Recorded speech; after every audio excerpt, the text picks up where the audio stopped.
Hello there, my friends, and welcome back to another episode of TA with MK. My name, of course, is MK. Now, in today's episode, we're going to be talking about a protocol called RGB++. Now, just a heads up, if you haven't heard of this, RGB++ is actually just an extension of RGB. If you haven't heard of that, let me expound further.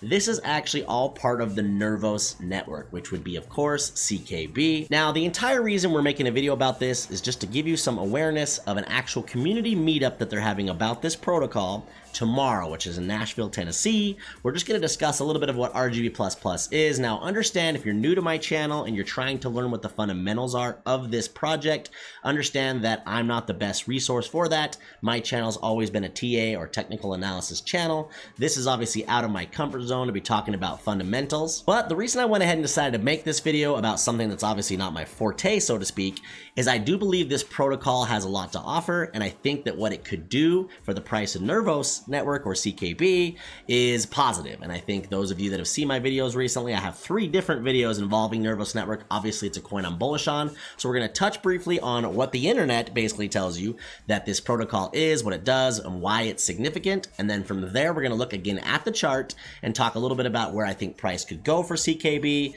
a little bit of a short-term price action, and of course, where I believe it will go at the end of this bull run. Now, if that sounds interesting to you, you know what to do. Go ahead and hit that subscribe button if you haven't already. It obviously helps the channel to grow. And with all that out of the way, let's talk about RGB++.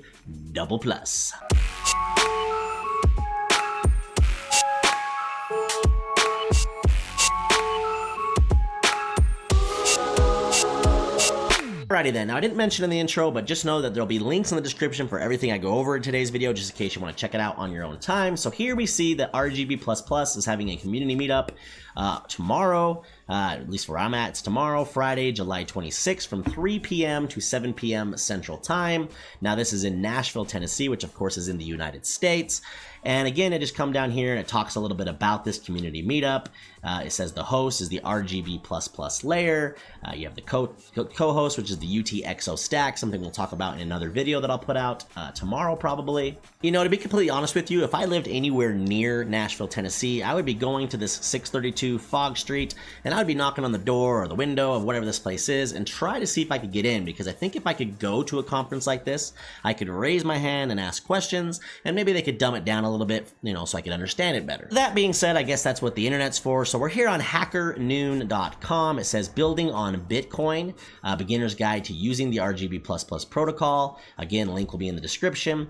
Now, I just wanted to mention a little bit about what it says here. It says, since launching on Bitcoin mainnet in early April, the RGB++ protocol has facilitated the creation of over 300 cryptocurrency assets in less than 2 months. SEAL, S-E-A-L, the first RGB++ asset, now boasts almost 16,400 holders and a total transaction volume exceeding 191 Bitcoin. Now, personally, I have not heard of SEAL, maybe something to look into in a separate video. It says, furthermore, the RGB++ ecosystem is beginning to take shape with essential infrastructure such as wallets, browsers, decentralized exchanges, launchpads, and the big one, which is asset managers, are now available. However, despite the uptake of activities and involving Bitcoin Layer 2 ecosystem, many people still do not fully understand the RGB++ protocol, that would be me, and how to engage with it. Thus, this article introduces basically the protocol and hopefully explains it in a way that makes sense to you and me. So I'm gonna read this really quick. Of course, you can slow it down and use the old feature on YouTube to put me at 0.5, speed if you need to,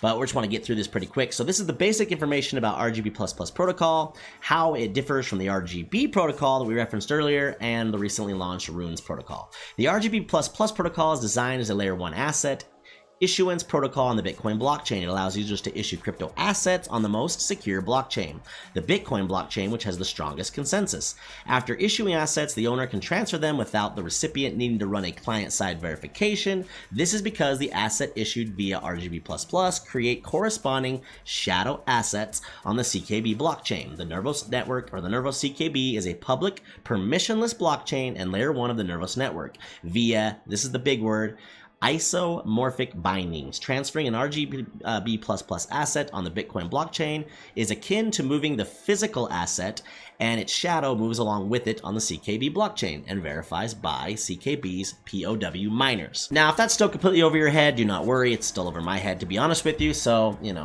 we're in the same boat. Now we're going to scroll down here and read a little bit more. It says this is the protocol as a solution. It is a solution, sorry, to Bitcoin's blockchain's congestion and high transaction fees. Well, that sounds nice.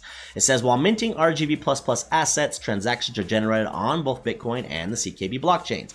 After minting, if users find the Bitcoin blockchain too congested or the fees are too high, they can leap their assets to the CKB blockchain. The average block time on CKB is about 10 seconds and the fees are very low, allowing thousands of transactions at minimal cost. Read the transaction folding part in the light paper for more information. Now, of course, I will leave these links for you. Do some research on your own time. Now, if we scroll down a little further in this article, I'm not going to read all this to you, but it does actually explain how you actually use the RGB protocol. It talks about how you issue the assets, how you mint those assets, trading those assets, leaping those to the CKB blockchain, which is obviously the big thing, and then, of course, how to leap them back to the Bitcoin blockchain. So what I take from all of this is that they're doing something that maybe has been done before, but they're doing it in a different way. And anytime you can add new technology, for a coin that has especially been around since 2018, I believe, we're talking about a coin that is here to stay.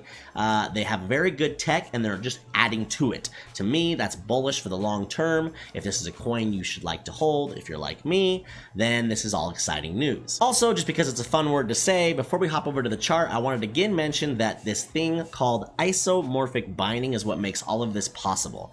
It explains here, which again, the link will be in the description, of kind of how this isomorphic binding works. But to me, not only does it sound cool, obviously it's already been implemented. This is a protocol that's already working, is active. They're just building onto it and adding more to it all the time, which of course they'll discuss probably in that meetup. But again, I just thought I'd use this as one more opportunity to say this really cool word that makes this technology possible, and that is isomorphic binding. Alrighty then, now that brings us over here to TradingView to look at the CKB chart. Now I'm not going to spend much time on this because again, I've put out actually 3 different videos talking about CKB over the past month or so, and of course those links will be in the description, as well as I'll put screenshots on the screen right now. I had a specific video dedicated to price predictions for this. I put out a short recently. I made a video about 5 coins. It actually ended up being 6 coins that I'm buying right now. This was on that video as well. So there's a lot of different resources out just by me about why I'm bullish on this coin. But let's just talk about it, for a minute or so. So in my video I put out about the 6 coins that I was buying right now, I mentioned different areas here of interest, prices that I would be looking to purchase more CKB at. And I gave kind of a scenario A, scenario B, I guess there's really C as well, but basically this area that we just bounced off, if we revisit that, which is between like 0.009 and 0.010, then I think that would be a good area to buy. Right now we're kind of in a little bit of a no man's land. I mean, we just recently got rejected by an area that, of course, at the end of the last bull run, price came down, bounced off this support we just talked about, hit this red zone, and of course went to the bear market prices. Now, do we think because we got rejected there recently that we're going clear back down here? I don't think so. I think we're at a totally different part in the market right now. That was the top of the last bull run, then it led to the bear market. We're just barely in the middle of this bull run in my opinion, so a short-term rejection there makes sense to me. If you get lucky enough though to see a revisit of that area we just talked about, that would be a good area to buy. And of course, if for some reason Bitcoin decides to retrace further, down below 50, somewhere in the 40 range, then most likely CKB would come down here even further. And you might be lucky and be able to get something between 0.005 and something like 0.0065. Now, me personally, I don't expect us to see these prices back down here until after the bull market, ends. Now, granted, if Bitcoin does pull back further, like I said, it's entirely possible. So, you got to have a plan for that, and act accordingly, or react accordingly. But what is almost more likely in my mind, which is where I'd actually look to enter, would be on the break above this overhead resistance, which is between like 0.013.5 and basically 0.015. Now, if we break above that, this is the weekly chart, but if we break above that and close, at least 1, preferably 2 weekly candles above that zone, and especially if we get a retest. And what I mean by that is if we can break above this zone, somewhere above like 16, and then we close the body of a candle, and then we come back and start closing 2 or 3 candles again above this. And when I say above this, I mean even the lower side of it would count to me, which is, we'll just call it 0.14. At that point, you can look to enter and just kind of ride the rest of the bull run. Now, again, it's a little bit of a riskier play in the sense that you're buying at a higher price, but in my opinion, it's just showing that we're ready to make the next leg up and head upwards towards where some of my price targets are, which we'll go over now. Okie dokie, so what we have here on the screen is my different price predictions for CKB. Now they're based on position rankings and where Bitcoin would end up. Now, if you're new to my channel and you haven't seen my price prediction videos, again, that playlist will be in the description, the link to it anyway. In there, I actually talk about a formula that I use, which again is just based on Bitcoin projected prices and market cap projections for different position rankings. So based on these different positions, this is the prices I have CKB getting to. So for example, here in yellow, if it were to reach position 123, which at the time making that video, that's where it ranked. So if it basically stayed put, that average price there would be 0.030, which was about a 2.5x. Position number 90 here in blue, if it moved up inside the top 100 again, like it was last bull run, the average price there was 0.050, which was about a 4x. From there, if we go up a little ways, we have here in green, this was my actual prediction. So this is where I actually think CKB is going to go. I have it ending at position number 80. This was based on 115K Bitcoin, which is just where I think Bitcoin's going to go. And that price was 0.067, which was about a 6x at the time of making that video. I believe price is pretty similar right now. So from where we're at now, that would be about a 6x. And then also I had, if it moved up to position 75, this was based on 110K Bitcoin, an average price of 0.072, which was also about a 6x. Thank you guys so much for sticking around to the end of the video. The biggest takeaway you should get from this video is that this coin is continuing to add more tech to the already great tech that they have. They've been around since 2018 and they're not going anywhere. And to me, that's bullish. Now, granted, the meme coins have kind of stolen the show up to this point and some of the other narratives like AI, but a lot of these coins that have been around that are still building on their current, projects and making them better are going to have their run. And I think CKB, if and when it does have its run, and I think it's more of a matter of when, I think it's going to be a big run. And on my way out, just a quick reminder for those of you that haven't already, remember to like and subscribe to the channel if you're enjoying my content. And as always, remember to invest in yourself.